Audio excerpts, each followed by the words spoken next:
And people would say, "What was the best day you ever had?" And I could say easily, two women came in and they were toothless, and their faces were lined, and I could tell they had had a real hard life. And I said, "Well, let's see if we have a file on you." And they said, "Oh no, you wouldn't have nothing about us because we was nobody." Well, yeah, that really hurt me. And I said, "Well, let's look." And my mother had cut out a picture of their daddy in World War II. And those women were so emotional, and I was too. I'm not embarrassed to say I was too, because I thought, for the first time in their lives, they felt like they were somebody. And that was a goal we had for that museum, was for everybody to feel it was their museum. So I'm so grateful to Jerry Schicone and Larry Grimes, whom I hope you will interview, uh, for giving me that opportunity. Um, it was a wonderful thing to do, and it continues today. And there's a fundraiser to add on to it to house the archives, which are presently in the back of the Railroad Museum, thanks to their generosity. But it's just way too crowded. So we're hoping to get grants that will enable us to do that. It will happen, but it just can't happen too quickly, for us. Now, you mentioned that your mother was a telephone operator, so I'm going to assume that she was mothering all the young children in Winter Garden as she watched them pass her window. Can you tell us one or two funny stories?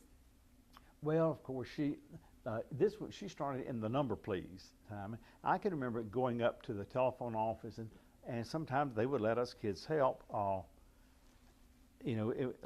our number was 105 white.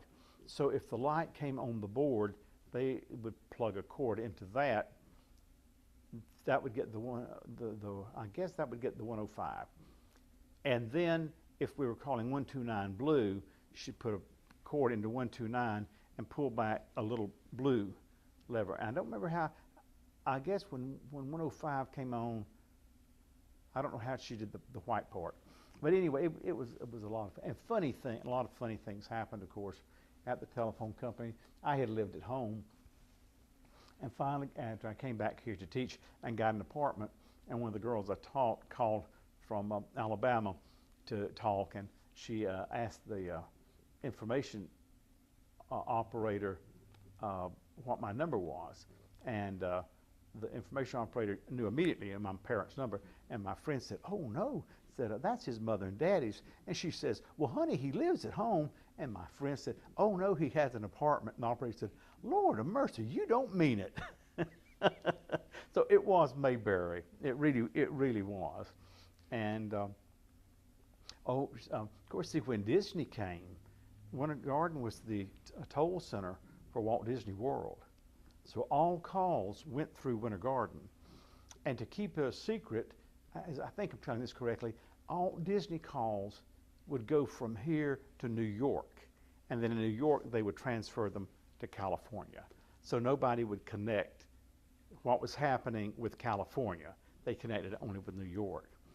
And I don't know when, I guess at some point Disney got its own telephone company. But it was very interesting in the early years, because nobody knew what was happening here with Disney.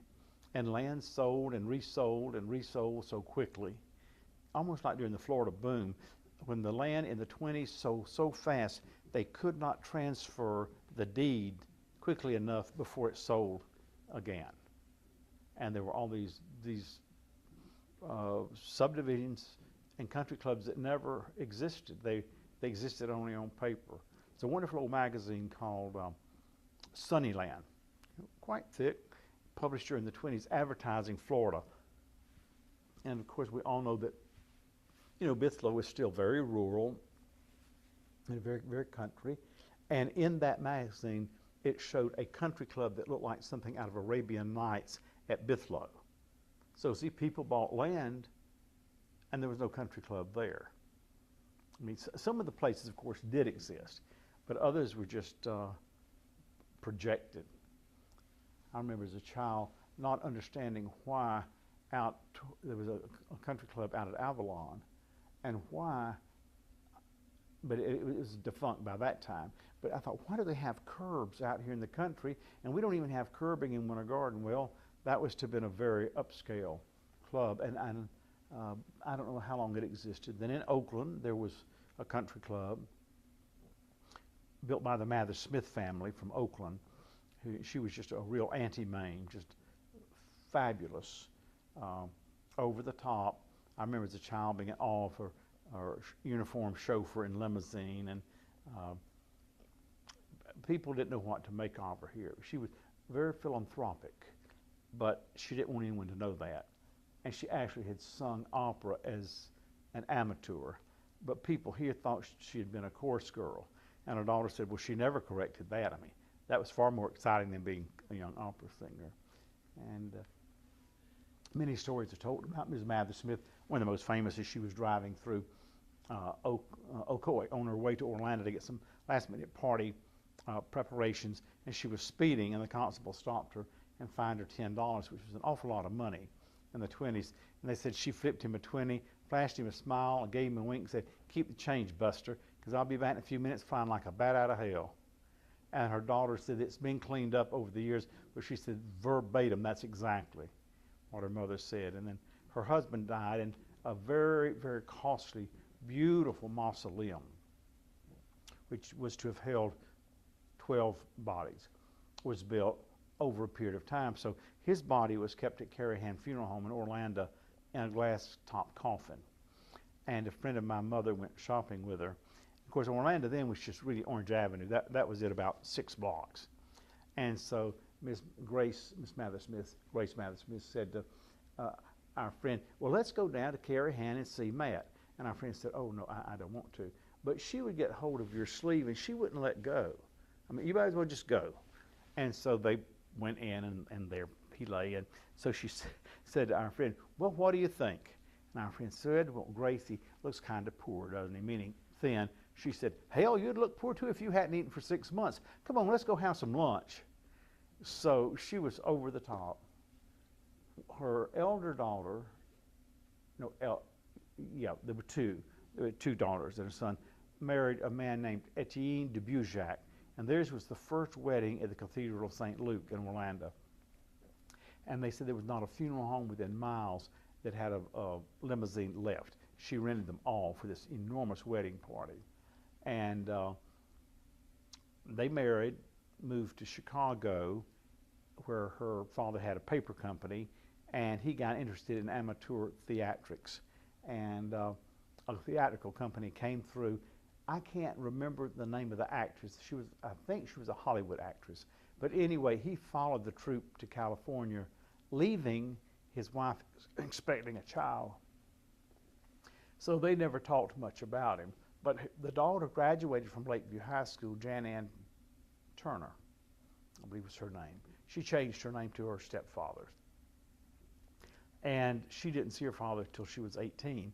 And then she had a baby, and they had a christening at the Episcopal Church, Bethesda by the Sea in Palm Beach. And he showed up. He survived in Hollywood because he was a friend of John Wayne, and he was in every John Wayne movie. Now, he was in The Last of the Mohicans and King Kong, so he did some big films. But anyway, his ex-wife invited him to the Everglades Club for lunch, and her sister was telling me this. She said, Grace, how could you invite that cad to have lunch after the way he treated you? And this was just typical of that marvelous family. She said, so that I could look at him in the eye and say, you know, isn't it funny how life is? Here I am, a Palm Beach heiress, and you're a washed-up movie actor. So, I mean, that was the whole motive for taking him to lunch. And it's a lovely family. The younger daughter will be 100 in January.